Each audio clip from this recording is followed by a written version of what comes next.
Today is 25th September. We are on chapter 6, the second section.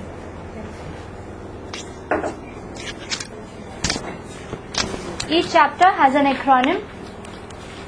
Right? The entire, now there are some new faces I can see, so I'll immediately make a quick brief. What we are doing in this class is Bhagavad Gita overview. We do go verse by verse in this class. Each chapter, there's an acronym for each chapter. For example, chapter 1, the acronym is Doubt, D-O-U-B-T. So the entire chapter has been broken down into sections. First 10 verses of the chapter 1 is the dialogue between Dhritarashtra and Duryodhan. These two people are speaking in these first 10 verses. So the D is for Dhritarashtra and Duryodhan. So like that the acronym is made. Chapter 2, the acronym is Gita, because it's a summary of the entire Gita.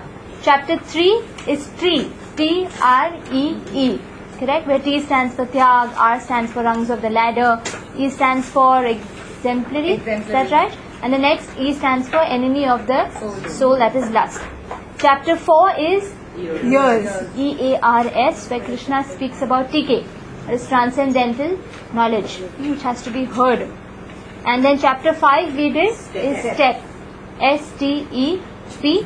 And then chapter 6 now is Easy, E-A-S-Y. Is that right? Yes. Where E stands for, do you remember? Enemy or friend. That's the first 9 verses of chapter 6. The second part is the actual Dhyan Yoga, also called as Ashtanga Yoga, which is verses 10 to 38. Am I right? 36. Yeah. And then we have success And failure. and success and failure, that is verses 37 to 45. And the last is Yogi, who is a perfect yogi, is 46 and verse 47. So there are 47 verses in chapter 6, broken down into 4 parts. Yeah, I wanted the remote, I got it. 4 parts. E, A, S, Y. Where E stands for enemy or friend. This part we finished last time. And in this section we came up to verse number 15. Yeah, we have to do the 15th one. Success and failure is these verses, and the last 2 verses is Yogi, who is the perfect yogi. Now I'll just quickly recap. Now so far Krishna has given the third option to Arjuna. The first option was Karma Yoga. Karma Yoga, where the senses are actively engaged in the service of the Supreme Lord. The second was Jnana Yoga. That means you study the scriptures, you understand the difference between matter and spirit. In other words, technical word for Jnana Yoga is also called as Sankhya Yoga. Do you remember this word? S-A-N-K-H-Y-A, Sankhya Yoga. And then the third option in this chapter, chapter 6, Krishna gives to Arjuna is Dhyan Yoga or Ashtanga Yoga, also called as the Mystic Yoga. Mystic Yoga. So interchangeably I'll be using these words again and again. Ashtanga Yoga, Dhyan Yoga, which is the name of the chapter. So if you'll see, the major chunk of this chapter is Ashtanga Yoga. Now do you remember I made a table for you all last class? That was the internal things required in Dhyan Yoga. Basically it was mind control. So to even begin Dhyan Yoga you should be peaceful. And the external things were, we'll be going through the translations quickly. Yeah. The setting, where to sit, which place, a sacred place, not too high, not too low, why only deer skin, all these things. And then how is Bhakti Yoga better, or rather more practical than Dhyan Yoga, was the third part of the table. Do you remember it? Yeah. So quickly what we'll do is, before we start our chapter, I'll write something down on the board which is a breakup of this section, the second section, A. At any point of time if you're confused, just raise your hand. Okay? I'm writing a breakup of the second part of chapter 6, Ashtanga Yoga. total is verses 10 to 36.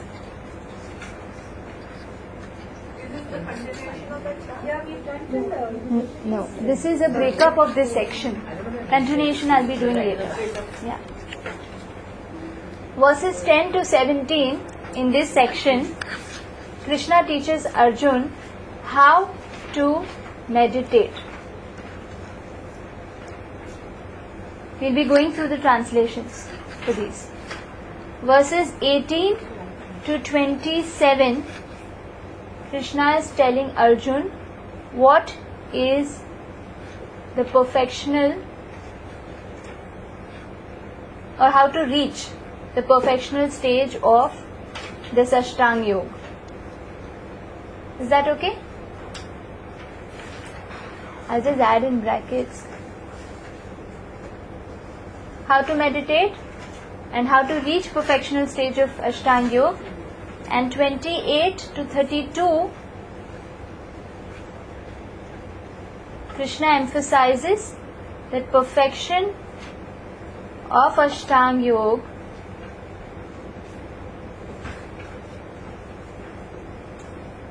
is to realize the super soul.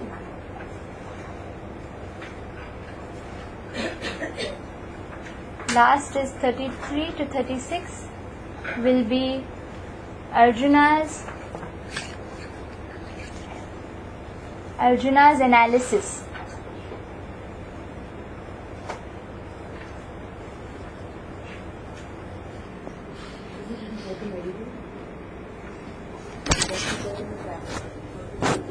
How to reach the perfectional stage of Ashtanga Yoga.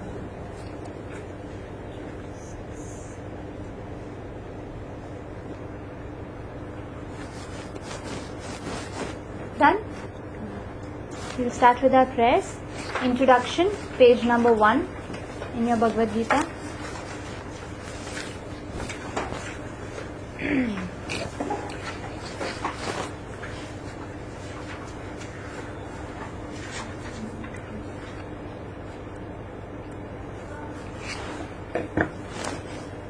Om Ajnanatimirandasya Jnananjanashalakaya Chakshurunmilitam Yena Tasmai Shri Guruve Namaha.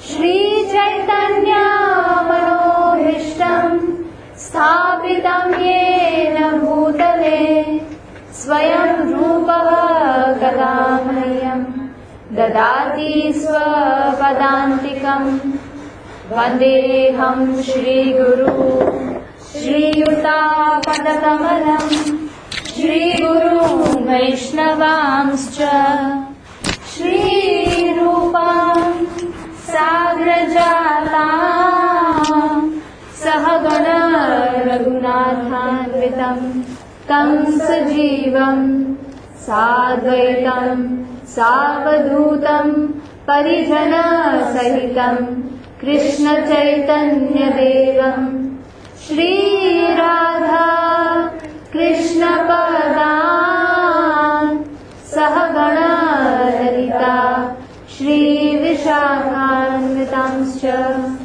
He Krishna Karuna Sindhu Dina Bandhu Jagatpate Gopesha Gopika Kanta Radha Kanta Namostute Tapta Kanchana Gaurangi Radhe Vrindavaneshwari Vrishabhanu Sute Devi Pranamami Hari Priye Vansha Kalpatarubhyascha Kripa Sindhubhya Evacha Patitanam Pavanebhyo Vaishnavebhyo Namo Namaha. Shri Krishna Chaitanya Prabhu Nityananda Shri Advaita Gadadhar Shri Vasadi Gaur Bhakta Vrinda. Hare Krishna Krishna Krishna Hare Hare Hare Rama, Hare Rama, Rama Rama, Hare Hare. So we'll start from 6.10 translation. We have to cover 6.14, 2 more points, and then move ahead to 6.15.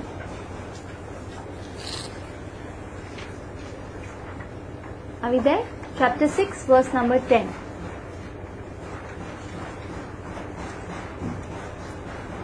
I'm reading only the translation. See if we've done the verse last time. A transcendentalist should always engage his body, mind and self in relationship with the Supreme. He should live alone in a secluded place and should always carefully control his mind.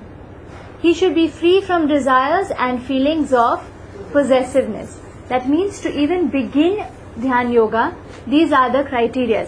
What are the external criteria? Perfect setting.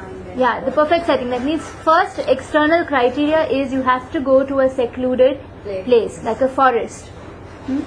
So, and last time I remember that means this process of Jnana Yoga and Dhyan Yoga is excluding the Grihasthas.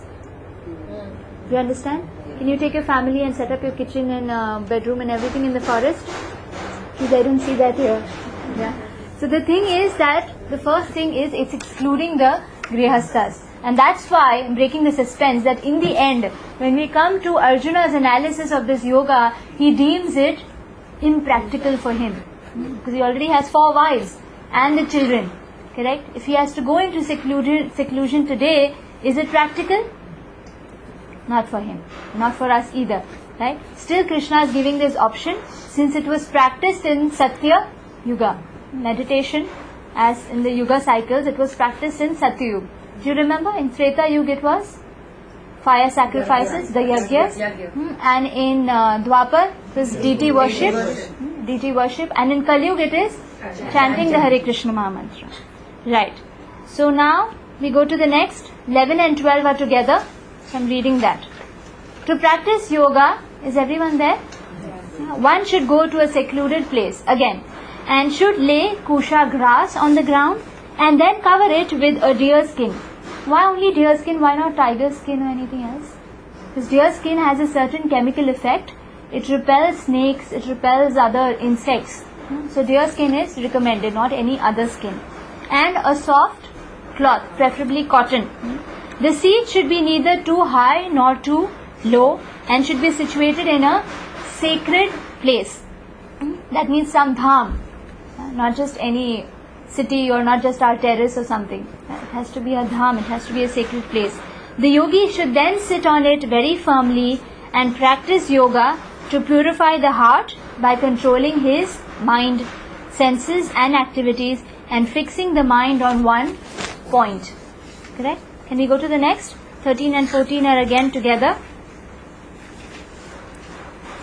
One should hold one's body, neck and head erect in a straight line and stare steadily at the tip of one's nose. Thus, with an unagitated, subdued mind, devoid of fear, completely free from sex life, one should meditate upon me within the heart and make me the ultimate goal of life. In this section, I had written the section how Bhakti Yoga is better. Now, in that point, do you remember where I had written that Grihasthas are excluded in this part, and why are they included in Bhakti Yoga? In fact, what is a Grihastha Brahmachari? Do you remember? I remember mentioning this point. With the wife only. Yeah, one who has relations with his wife only is a Grihastha Brahmachari. And because the process of Bhakti Yoga is so powerful, it can purify even that Grihastha Brahmachari, and that's why Grihasthas are included in Bhakti Yoga and excluded in Dhyan Yoga. So here when we speak about completely free from sex life, and then we discuss the shloka of Yajnavalkya, he speaks about that, and then I have to tell you this, Bhakti Yoga, the last part of the purport, is purport by Prabhupada. Can you see the last part? There is a shloka from chapter 2, verse number 59 of the Bhagavad Gita. How is Bhakti Yoga more powerful than Dhyan Yoga? Here Krishna says, Vishaya vinivartante Did you find it? Niraharasya dehinah rasavartam rasopyasya param drishtva nivartate. Yeah, that is there. Now here Krishna says that Bhakti Yoga is much more easier because the yogi has a higher taste.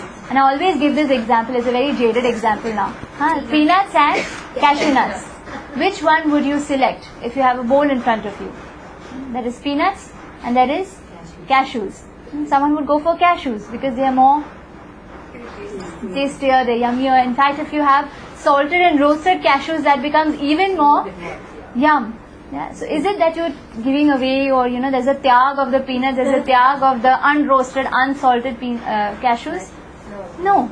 It's just that you have a higher taste, you have a higher option. So when you are personally engaging your senses in the service of the Lord, your senses are used to something high.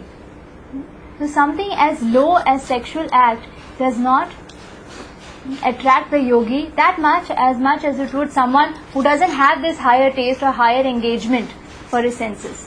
Is that okay? So after this shloka, there's one last point we were discussing in 6.14, that is Vigata Bhi. Do you remember that? That means a person has to be fearless. Imagine, even if you go to the forest, you have to have guts. And to go to the forest, there are wild animals and everything, and you're leaving everything. None of your army, none of your security systems, not your watchman. You have to sit there all alone. So you have to have complete faith. That Rakhi Krishna, Mari Krishna, Rakhi ke. Do you know what this means? That if Krishna wants to protect you, who can touch you? And if Krishna doesn't want to protect you, who can protect you? Is that right? So that immense faith is there in a bhakti yogi because he has constant intimate contact with the personal God, not the impersonal Brahman. Is that okay? Can we start? 6.15? Yeah.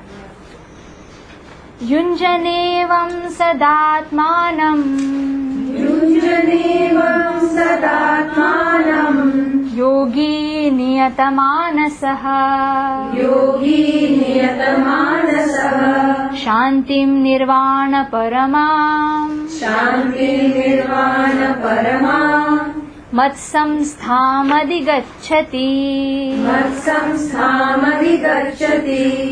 So I'll quickly write down some things. So 13 and 14, these were all more or less the practical tips of what you have to do. You have to be fearless, you have to sit in one place, you have to not look in here and there, to stare at the tip of your nose, meditate on the personal form of the Lord. And in 6.15, what is Krishna showing? He's trying to show what is the result after long practice. Now I'll just repeat. We are doing the first section of this. For those who have come late, in the second part of this chapter is Ashtanga Yoga, verses 10 to 36. Now even that has been broken down further into 4 parts. The first part being verses 10 to 17, where Krishna is just teaching Arjuna the preliminary parts of Dhyan Yoga, of how to meditate. First of all, he's told them what are the external things you need to do. Go to a different place, a secluded place, preferably a sacred place. Not preferably, you have to go to a sacred place. The sitting, not too high, not too low. It has to be a deer skin and then a soft cloth. Steadily stare at the tip of your nose. Correct? All these things after he mentions. Now he is mentioning what is the result after you practice this for a long time. What happens? Can we read the translation together? Start. Thus Practicing constant control of body, mind and activities, the mystic transcendentalist, his mind regulated, attains to the kingdom of God or the abode of Krishna by cessation of material existence. Right? That means when he keeps practicing this for a long time, he is eligible to enter the abode of Krishna. In Journey of Self-Discovery, we study what is the material world and what is the spiritual world. The spiritual realm is far away from the material realm. What do you mean by matter and what do you mean by spirit? Spiritual means Sat, Chit, Ananda. Eternal, full of bliss, full of knowledge. What is material? The 8 elements. Bhumi, Rapo, Nalo, Vayu, Kham, Mano, Buddhi, Revacha. Ahankar, iti amme, Bhinna, Prakriti, Ashtada. Ashta means 8. Anything which is subject to change, that means not eternal. What is subject? Bhumi is earth, water, fire, air, ether. These are 5 gross elements which are subject to change, decomposition, or all these things, right? And what are the other 3 elements? Mind. Does it change? All the time. Yeah. Intelligence, yes, gets sharper, gets duller. False ego, bloated sometimes. Or what do you say when a balloon? Subdued. Yeah, subdued sometimes. Or I was going to give you a deflated balloon. Even that is the sign of the ego. Right? That's like a symbol of the ego, a deflated balloon. Correct? So these things, these 8 elements are material. And spiritual means Sat Chit Ananda. Correct? So abode of Krishna is Sat Chit Ananda. It is out of the material realm. And a yogi becomes fit to enter out of this material world, out of this material entanglement, engagement, out of this prison, and he enters the abode of Krishna. So this is the reward for that person, that Dhyan yogi or that Ashtang yogi who practices this difficult process for a long time. What about a Bhakti yogi? Takes a flight? He takes an elevator. Do you remember the example of a staircase and an elevator? What is easier? Elevator. If you're on a diet, it's the staircase. But if you're not on a diet, then it's the elevator, which is definitely easier. Bhakti yoga is a definite elevator which takes you directly eligible. Mukti, there's a prayer by Yamunacharya where he prays, I can't remember the shloka, but he says that Mukti Devi, the Devi, the personified Mukti Devi, she stands at the doorstep of a devotee. Who stands at doorsteps? Beggars. In old system, Vedic system, only beggars would stand asking for something. Mukti Devi is standing at the doorstep begging that you take Mukti first. The Mukti is the rightful claim of a devotee. That's like a byproduct, it's kind of obvious that the Bhakti yogi is certainly eligible. But after this difficult process, what is the least that a Dhyan yogi gets? Or that's the reward, which is the least thing that a Bhakti yogi gets. Now one small thing I want to mention here, that Bhakti yoga is far more better because of 3 great flaws in the process of Karma Yoga, which we've already done in the 3rd chapter. Gyan Yoga we covered in 4th chapter, and Dhyan Yoga is what we're doing right now. What are the 3 great flaws in that? Number 1, the powerful temptations.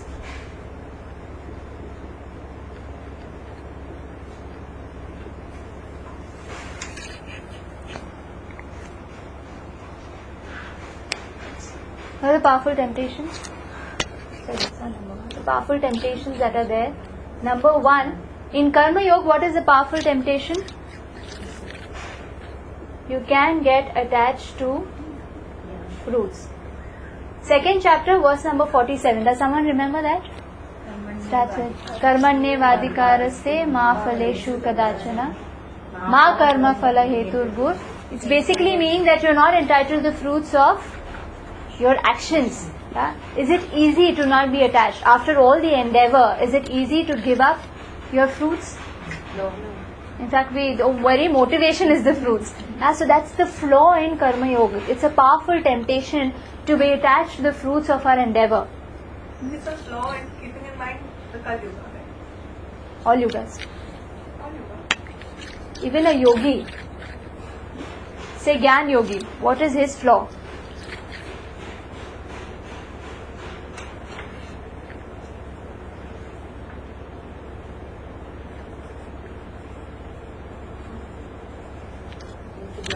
Escape service, merge into Brahman. This is a powerful temptation to end material existence and to escape service. Can you tell me one person who is not serving anything else in this material or in this creation for that matter, who is not serving anyone? Even if he says I'm not serving anyone, he's serving his own senses. or ego or his own mind. He's a slave of their own mind. So you have to serve. There's one option where you cannot serve. Merging into Brahman. That means you're just existing over there. Like an airplane takes a flight and just, disappears. It's merged with the clouds. To our material vision, it is not visible. That is merging into Brahman. So that's a powerful temptation in Gyan Yoga. What about Dhyan Yoga? What is powerful temptation is a byproduct of this Dhyan Yoga is mystic powers. Powers to change material laws. They can defy the material laws. They can become, the byproducts of these Ashtanga. I think after Yama, Niyama, Asana, Pratyahar, I think about the 5th stage, the yogi starts getting these mystic powers. There are 8 in numbers as Anima, Laghima, Mahima. There are many of these. Basically what it does is that you can transport yourself to any part of the creation within seconds without any external mode of travel, external mode of transport. So that's a astral travel. Yeah, that means you can do that. That's a byproduct of Dhyan Yoga. So what happens? Anima means you can become smallest. You can pass through even walls. Kamavashita means you can actually control someone else's mind. These reading minds, controlling someone else's mind, manipulating the material laws. All this is possible and it's a byproduct of Dhyan Yoga. You can lose the vision of your goal, Samadhi. Is that right? You can lose, because many yogis who have come to practice this Ashtanga Yoga, and because of these mystic powers, they've lost the focus of their goal. Get carried away. Yeah, they get carried away. They start practicing this. Now what happens? A magician can also perform these same tricks. Isn't it? By some magical acts, they can perform the same thing. Just kind of create something big. Make the Statue of Liberty disappear from our vision. Is that possible? Yeah, many people, many of these magicians are trying to do that. And what is the difference? There's no difference then. When you lose the focus is Samadhi. The Ashtra, the 8th path is Samadhi, where you get darshan of your Paramatma in the heart. That is the goal of Dhyan Yoga. But of course, this temptation is such that you can lose focus. So that's how makes Bhakti Yoga better, because there's no such temptation in Bhakti Yoga. Is that okay? Can we move ahead? 16th. Now here, in 6.16 and 17, Krishna is talking about some obstacles. 2 verses. So we'll read them together and discuss them together. Verse number 16. Natyanashtastu yogosti Natyanashtastu yogosti Nachaikantam anashnataha Nachaikantam anashnataha Nachati swapnashilasya Nachati swapnashilasya Jagrato naiva charjuna. Jagrato naiva charjuna. Translation together. Start. There is no possibility of one's becoming a yogi, O Arjuna, if one eats too much or eats too little, sleeps too much or does not sleep enough. Verse 17. We're doing it together because both of them are obstacles. Yuktahara viharasya Yuktahara viharasya Yukta cheshtasya karmasu Yukta cheshtasya karmasu Yukta swapnavabodhasya Yukta swapnavabodhasya Yogo bhavati dukkhaha. Yogo bhavati dukkhaha. So these last 2 verses, Krishna is still teaching him how to meditate. Right now he is giving some practical tips, some things which have to be preliminary before you even begin Dhyan Yoga. Some things that he is pointing out here, what is the result, giving like a motivation. And then he mentions 2 things not to do. Some do's, and in the end there are some don'ts. In between there is the goal, the result of practice, some motivation power. So what are the don'ts? We'll read the translation together. Start. He who is regulated in his habits of eating, sleeping, recreation and work can mitigate all material pains by practicing the yoga system. So I come back to verse 16. Here Krishna is talking about there is no possibility of one's becoming a yogi, O Arjun, if he eats too much or too little, sleeps too much or does not sleep enough. That means he has to have a very regulated lifestyle. Yeah? Now eating habit for a yogi, one who's practicing, half of the belly should be filled with food, 1/4 should be filled with air, and another 1/4 should be filled with water. With these three things, what happens is your body, the santulan, is proper. If one eats too much, then he dreams too much. Yeah, if you have a very heavy bowel while going off to sleep, then you will get more dreams. You don't get a sound sleep. You can see, you can check. One day, you can keep an experiment that I dreamt too much. Yeah? Then you dream too much, and when you wake up, you're not fresh. Because you've been dreaming and not, basically the subtle body is still active, making the gross body also more tired than usual. So when you wake up, you're even more tired than, the point that you slept. Why? Because your mind is still being agitated because of dreams. It's because of an overfull stomach. So for a yogi, if he can't get up in the morning, right, it's troublesome. So all these things have to be taken care of. Eating, sleeping, everything is connected. Correct? And what is recreation now? He's already told about eating, sleeping. What is recreation for a yogi? Walking. Walking is a recreation for a yogi. That means physically he should be agile. Correct? And also, what is the last thing he says? And mitigate all material pains. Two things. Two recreational stages for a yogi. One is that walking, and he should restrict unnecessary speaking. Because unnecessary speaking means you get caught up. Your time is wasted. That means basically he's free from desires and strong in meditation when he practices these 4 requirements in life very easily. Eating, sleeping, recreation and mitigating all material pains. All these things are done very nicely. They have to be adjusted and regulated very nicely in a daily schedule. So after the practical tips, Krishna has come to this point, 18 to 27, where he teaches Arjun how to reach the perfectional stage of Ashtanga Yoga. We start verse 18. Verse 16. And what is the first obstacle? Eating, sleeping and recreation. All these things have to be regulated.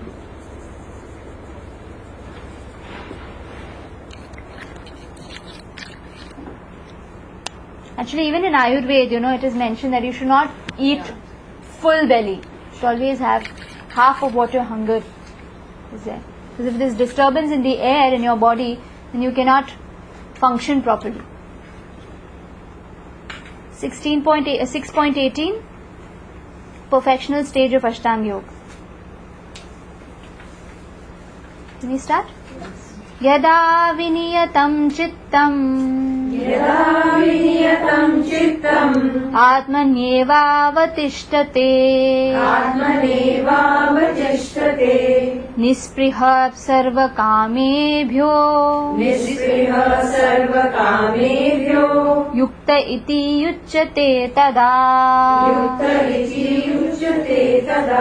Translation. When the yogi, by practice of yoga, disciplines his mental activities and becomes situated in transcendence, devoid of all material desires, he is said to be well established in yoga. Have to reach perfectional stage or well established in yoga. How is that? Number 1, he has to discipline his mental activities and become situated in transcendence. Means you have to negate or try to make all your bodily necessities to the minimal. That's why he spoke about little regulation in eating, sleeping, recreation and all these things. Now he's saying that bringing your bodily necessities to a minimum, what do? Try to practice more of meditation, as much focus as possible. Bring your mental activities in a control state. Okay? Means yukta position. 6.18 Krishna talks about yukta. Basically, an undisturbed yogi. Do you remember the 8 points I mentioned, the ladder for Ashtanga Yoga? We started with Yama, Niyama. Krishna does the do's and don'ts. Yama, Niyama. Next is Asana. He taught how to sit, not too high, not too low, and that head and all these things have to be an erect position. After Yama, Niyama, Asana, then is Pranayam, the breathing. And next is Pratyahar. So right now, undisturbed yogi means at a Pratyahar stage.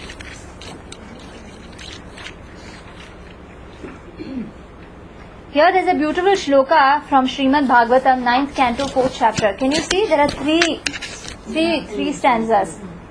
Basically, these 3 stanzas are this is the schedule of a Bhakti yogi, Ambrish Maharaj, or King Ambrish. Savai Mana Krishna Padara Vindayo. Can you see that? Vacham Shri Vaikunta Gunanu Varnane Karau Bharer Mandira Marjanadishu Shrutim Chakara Chutta Satkathodhye Mukunda Lingalaya Darshane Drishau Tad Bhritya Gatra Sparshe Anga Sangamam Ghranam Chatat Pada Saroja Saurabhe Shrimat Tulasya Rasanam Tadarpite. The last one. Padav Hare Kshetra Padanu Sarpane Shiro Rishi Kesha Padabhivandane Kamam Cha Dase Natu Kama Kamyaya Yatottama Shloka Janashraya Ratihi. What is this? The Shrimad Bhagavatam, what it has done, here Shukdev Goswami is speaking to Parikshit Maharaj and is describing the daily activities of this wonderful devotee, King Ambrish. Here there is a translation. King Ambrish first of all engaged his mind on the lotus feet of Lord Krishna. So the first thing every yogi has to do is the undisturbed mind. Undisturbed means the mind is peaceful. Until your mind is not peaceful, what happens? You will still be agitated, thinking either of the future or of the past. Forget to live in the present. Is that right? What is the mind basically doing? Either thinking about the past or thinking about the future. Correct? So King Ambrish first of all engaged his mind on the lotus feet of the Lord. Then, I'm reading that, one after another, he engaged his words in describing the transcendental qualities of the Lord. His hands in mopping the temple of the Lord. His ears in, can you read? What is that? In hearing the activities of the Lord. His eyes in Seeing the transcendental form of the Lord. body, Touching the bodies of the devotees. and then sense of smell. And smelling the scent of the lotus flowers offered to the Lord. His legs, Tasting the tulsi leaves offered at the lotus feet of the Lord. His legs in going to places of pilgrimage and the temple of the Lord. His head in offering obeisances unto the Lord. And his desires in executing the mission of the Lord. All these transcendental activities are quite befitting of your devotee. and he's a king. The king is supposed to be busy. If the whole day this person is doing this, who takes care of the kingdom? Isn't it? Valid question. If you end up doing all these things, what will your children and husband do? Good question. But Ambrish Maharaj was actually a perfect devotee. He took time out, his morning hours specifically for these beautiful engagements that he has. So what happens throughout the day? You don't engage in lowly things because your mind, your senses, your body, all the 10 senses, the active and the functional, the passive ones, all of them are so engrossed in the morning hours. So what happens even during the day? You're not unwavered towards other things. Here I remember in Shrimad Bhagavatam there's one passage in the same canto, I think this is, which canto? The 9th canto, where the ministers of Ambrish Maharaj are. Even the ministers were so opulent. When Ambrish Maharaj, he would perform a yajna to please the Lord Vishnu, and even the denizens of the heavens would come down to his kingdom and sit among his ministers. And the ministers and the whole Ambrish Maharaj's kingdom was so, flourishing. It was so beautiful that even the ministers were so opulent. In the Shrimad Bhagavatam it's mentioned that when a denizen of heaven and the ministers would sit together, people would not know that who belongs to this earthly kingdom and who belongs to the heaven. They were so opulent in dressing and even, tej that the ministers had. this Amrish Maharaj had made everything so perfectly organized in his kingdom that you couldn't make out the difference. Although there was one difference. You know what that was? The earthly beings would blink more. That was the only difference. Compared to the denizens of heaven, because we have a shorter lifespan, we blink more. Yeah. The number of blinks, the number of breaths, everything is counted. So because we have a shorter one, we blink more and we breathe more than the denizens of heaven. Is that okay? Can we go to the next one? So here is a beautiful example given of how each and everything, how you can be practically undisturbed in Bhakti Yoga. You have engagement for each and every senses and organ of the body. 19th. Yatha Deepo Nivataso Ningate Sopama Smrita Yogino Yata Chittasya Yunjato Yogamatmanaha. So 6.19 is an analogy which Krishna mentions. Can we read the translation together? Start. As a lamp in a windless place does not waver, so the transcendentalist, whose mind is controlled, remains always steady in his meditation on the transcendental self. Yeah? This is more similar to a Sthita Pragya. Do you remember in chapter 2, the Atmaram verses, the last part of chapter 2, verses 54 to 72, we discussed about a Sthita Pragya. Where Arjuna asked that one with a steady mind, what are his functions? How does he speak? How does he walk? How does he react? Yeah, all these things. So here Krishna gives an analogy of that person. He's saying just like in a windless place, what does a lamp flicker? Does it waver? No, it is steady. So an undisturbed mind, what happens? Your focus, your concentration becomes very easy. Right? Can we go to the next? So this is again how he's teaching how to attain that perfectional stage. You need to have an undisturbed mind. You need to have an unwavering mind because concentration becomes more easier. 20th and 21, 22, 23 are all together. So we read it all together. Please repeat. Yatro paramate chittam niruddham yoga sevaya yatra chaivatmanatmanam pasyanatmani tushyati sukham atyantikam yattad buddhi grayam matindriyam veti yatra na chaivayam stitaschalati tatvatah yam labdhva chaparam labham manyatena tatah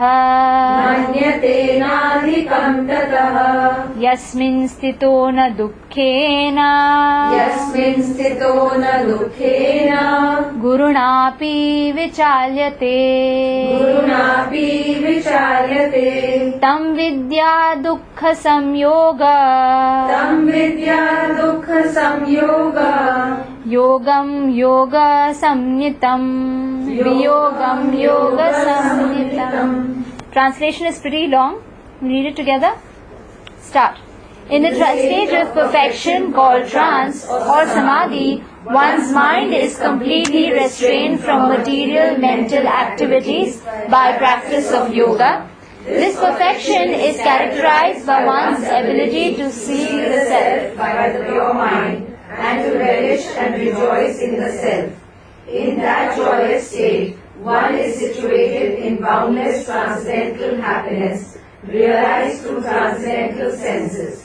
Established thus, one never departs from the truth, and upon gaining this, he thinks there is no greater gain. Being situated in such a position, one is never shaken, even in the midst of greatest difficulty. This indeed is actual freedom from all miseries arising from material contact. Yeah. So he is describing the perfectional stage. You should know that you've reached perfection or samadhi or trance when all these things are happening to you. Then you understand that you're very happy. You're out of the material entanglement. Basically what happens is one experiences the Supreme Brahman. That means there are 3 stages to realization of the Supreme Lord. Do you remember that? Vadanti tat tattva vidas tattvam yajnanam advayam brahmeti parmatmeti bhagwaniti shabhyate. There are 3 stages to understanding the Supreme Lord.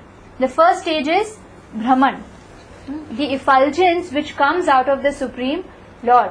Yeah, when you see something, you see a personality, he has a certain aura. Yeah, like there's a tube light and there's a tube and there's a light. There's sun and there is light. So even Krishna has a effulgence of his own body. Like it's mentioned in the Bible. It's also mentioned in the 15th chapter of Bhagavad Gita. Na tad bhasayate suryo na shashanko na pavakaha. In the spiritual world, there is no requirement of any sun, any moon or any artificial lighting like fire or electricity. Why? Because the Supreme Lord, he is so effulgent. What happens? He lights up everything. The Supreme Brahman, the light. When you're in a dark tunnel, what happens? What hits you first? In the end, you see a light. So that is what Krishna is talking about here. He's saying that experience of happiness, when you experience that, you will understand that there is no greater gain. Being situated in such a position, one is never shaken even in the midst of greatest difficulty. That means you've attained a higher stage than material realm. The first stage of understanding Bhagavan is Brahman, or that effulgence of the Lord. The second stage is Brahmeti Paramatmeti. Understanding the Lord is that Supreme Person is also sitting in my heart as Paramatma. That Krishna will, further he will mention that's a more higher stage. But already one who attains is, the first stage is Supreme, experience of Supreme Brahman. And the third last stage is when you understand that Krishna and that Paramatma are non-different. Correct? That also he will mention in the next few verses. Next one. Please tell me if I am going too fast or too slow. Is it boring? Sure? Text 24. 24 and 25 we'll do it together. It's related.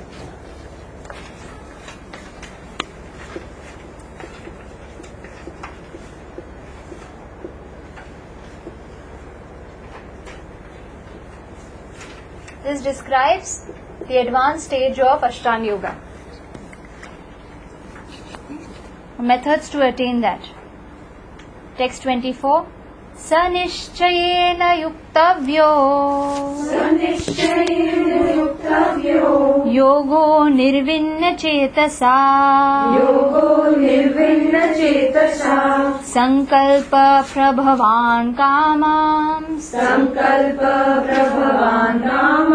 tyaktva sarvana sheshatah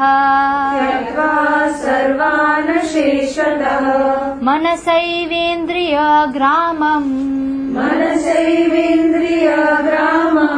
viniyamya samantatah. Translation, start. One should engage oneself in the practice of yoga with determination and faith and not be deviated from the path. One should abandon without exception all material desires born of mental speculation and thus control all the senses on all sides by the mind. 25th one. Shanehe shaneru paramayed buddhya dhriti grihitaya atma samstham manah kritva na kinchidapi chintaye. Translation.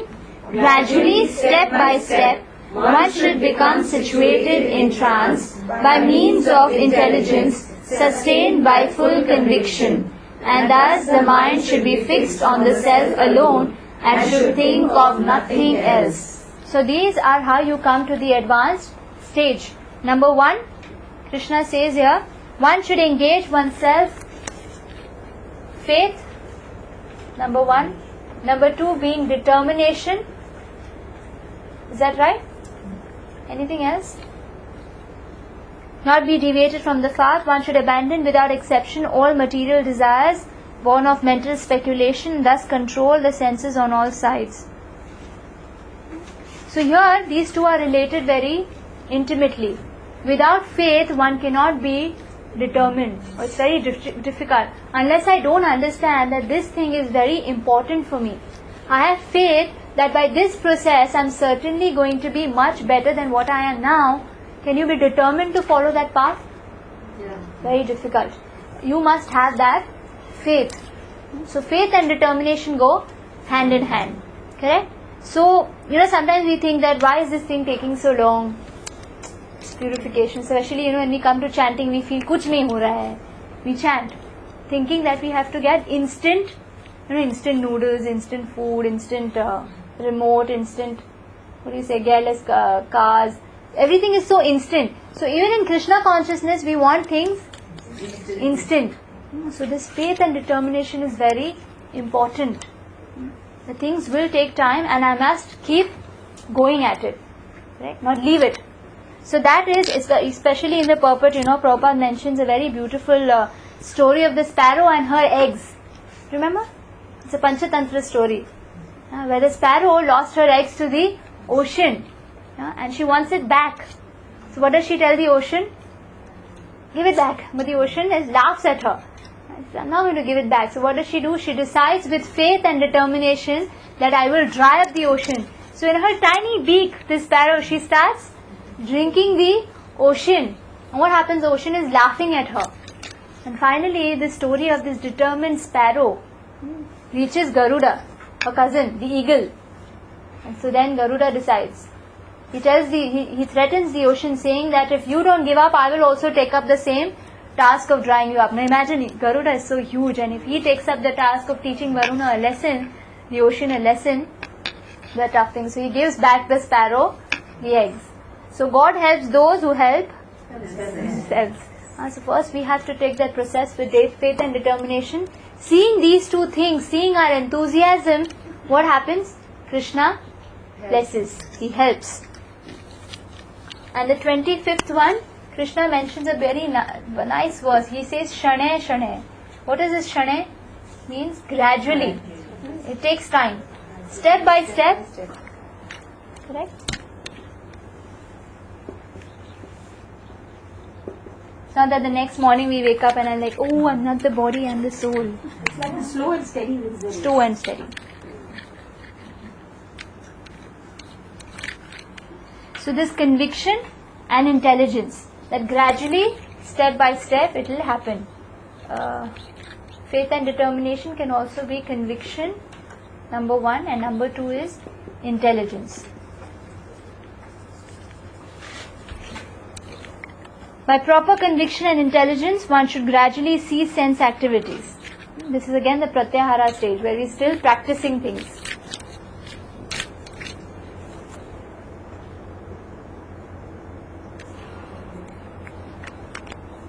So we finish this point. How to meditate, the practical tips Krishna has given in verses 10 to 17. From verse 18 onwards, we started how to reach perfectional stage of Ashtanga Yoga. He gives an analogy of the lamp and the wind, and then 20 to 23 speaks about the Samadhi level. That how a person can be very happy, the experience of Brahman is there. 24th and 25th, he speaks about how to reach that advanced stage. Asks us to keep faith and determination with intelligence and conviction. That's done. Recap. Can we go to the 26th one? The 26th one is a popular shloka, especially for chanting.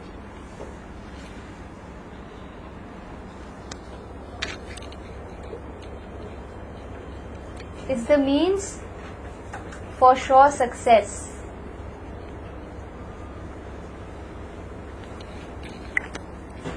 Yato yato nischalati Yato yato nishchalati Manaschanchalamastiram Manaschanchalamastiram Tatastato niyamyaitad Tatastato niyamyaitat Atmanyevavasham naye. Atmanevavasham naye. If you notice here, Krishna has used 3 adjectives for the mind. We'll read in the translation, we'll find it. Start.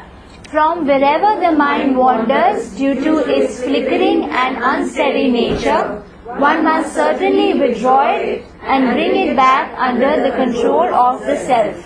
So in the shloka there are 3 words that for the mind. Number 1 is nischalati. What is nischalati? Wandering. Chanchalam. Often for Lakshmi this word is used, na? Chanchal. It's flickering. And number 3 is astiram. Stira is steady. Astiram is unsteady. We should understand, or rather when a yogi understands that I have to see the mind as a different person. It happens, when you're doing some things, you feel that something is talking in your head. Some different person who just wants bad things for me or creates tension. The mind which keeps talking in your head. You got? It's like a different person. All through these millions of lifetimes, we've trained this person to be against us. In the first 9 verses, Krishna speaks how the mind, uncontrolled mind, is an enemy. Having this enemy constantly with us, these are the 3 functions. Wandering, flickering, unsteady. This is the nature of my enemy. And he's constantly with me. I've kept him as a friend. What happens? So Krishna says these 3 things. Seeing the mind as another person, seeing it as an enemy. This mind is it's influenced by past passionate conditionings. That's why it is acting like that, like a different person in me. So nature of the mind is flickering and unsteady, and a self-realized yogi has to control that mind.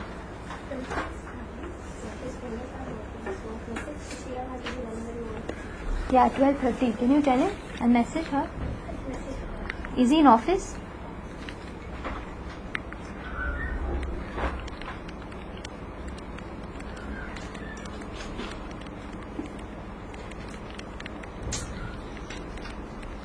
Just 1 second, huh? You'll tell him Nipam Unnatkat was trying to contact him. She had called up in the office.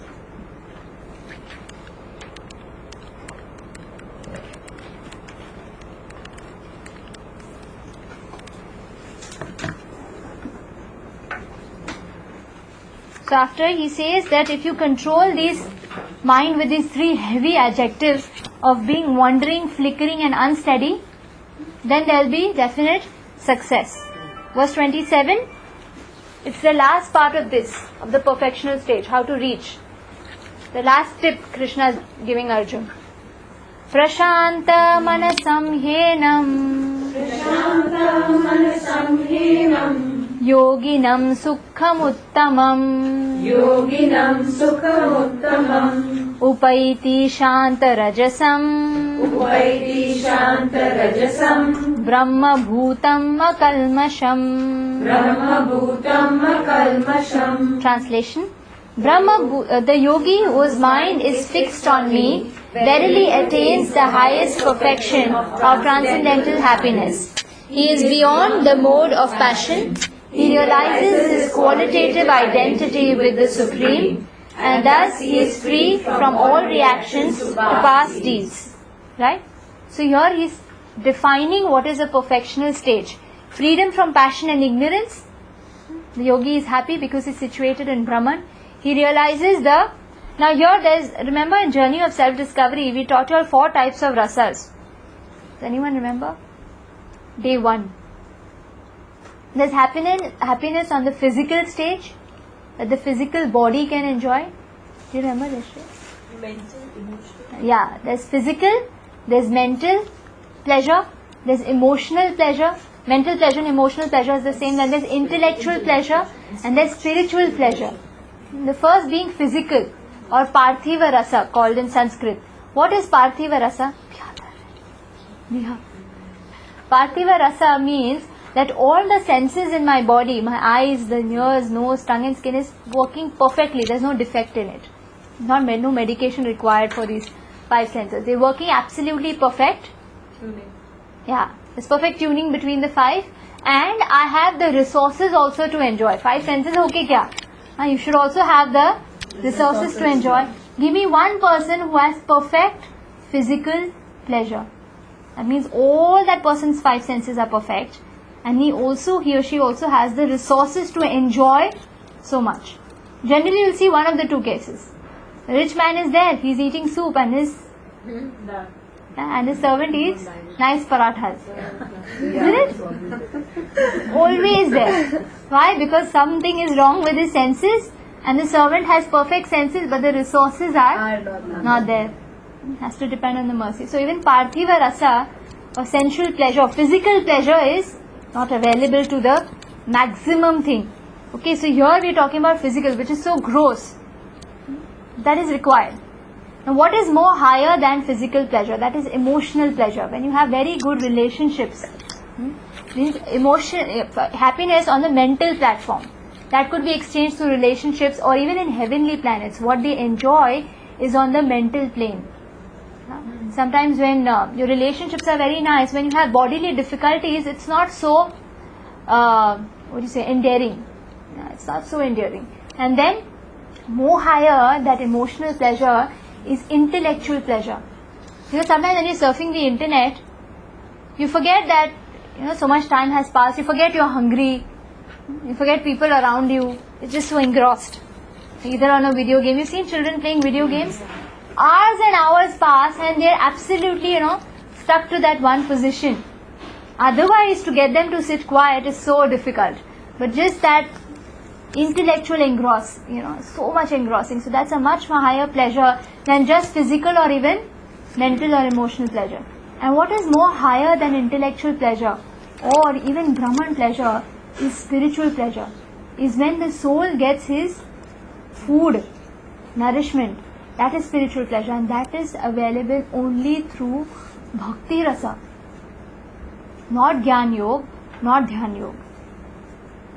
Because in Bhakti, what we do is we are pleasing the Supreme Lord. Jivera Swarup Hoye Krishnera Nityadas. The Swarup, or the constitutional position of the soul, is to love and to serve. Am I right? Anyway, we are loving someone in this material world and we are serving something. Either we love ourselves too much or our loved ones too much. We have to serve someone. Right from the sweeper to the politician is serving someone. Is that right? That is the nature of the soul. To be active, to be serving, to be loving. And when that soul loves the supremely perfect being, this Purushottam, the Supreme Lord Krishna, that is the perfect situation for a soul. That is Bhakti Rasa. That is spiritual pleasure. And if that spiritual pleasure is compared to an ocean, then intellectual pleasure is only a drop. If you have to compare in magnitude. And Bhakti Rasa is an ocean and intellectual pleasure is only a drop. And so much of bliss is in store for us. That is accessible only to human beings. Not for animals. Not for trees. Not for insects. It's only for human beings. This extra. That's what we did in Journey of Self-Discovery. We studied this part. So Krishna is saying that this thing can be achieved. This realizing his qualitative identity with the Supreme Person, transcendental happiness or spiritual pleasure is in connection with that Supreme Lord. And that is Samadhi. That is the perfectional stage. Here we begin with this 28th verse, and Krishna drops a hint in 27 that where you reach the intellectuals, you've already transcended your physical gross pleasures, your bodily requirements, your emotional pleasure. You've transcended even the intellectual pleasure. You've gone to the level of the soul. Spiritual pleasure is when you connect back to that Supreme Lord. Can two imperfect people enjoy with each other? No.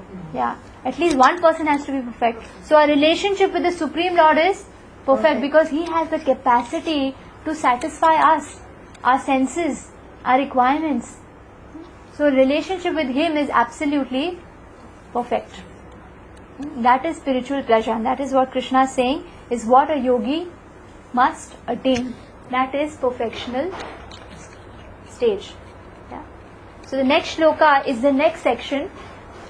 Is perfection of Ashtanga is to realize the super soul. That means come, even transcend the Brahman pleasure. Brahman is again intellectual only. That's still not spiritual. When we come up, realizing the super soul, or in other words, Paramatma. There's Atma, there's Paramatma, there is soul, there is super soul. Why called super soul? Because Atma is different in each body. But the Paramatma is the same person, just like how the sun. The sun is the same, but all of us can see the same sun. So the Paramatma is the same person, expanding and residing in each and every person's heart, alongside the soul. You know, remember the word Surit? S-U-H-R-I-T. Surit. Surat means friend. The best friend. A best friend is one who's always with you. So who's always with you? Paramatma. Correct? Is there anyone else? No. I wish. No. It's either time or misunderstandings or something which always breaks even the best of relationships in this world. But Krishna never leaves us. So he emphasizes, even in Dhyan Yoga, he adds an element saying that realizing a perfectional stage of Dhyan Yoga is when you reach and you identify the Paramatma. So right now it is 12:30. Is that right? 12:32. So we have two options. We wait here for Prabhuji. Premnidhi Prabhu, he is coming, and you all can go up for darshan since it's open. Or I can wait for Prasad, it's at 1.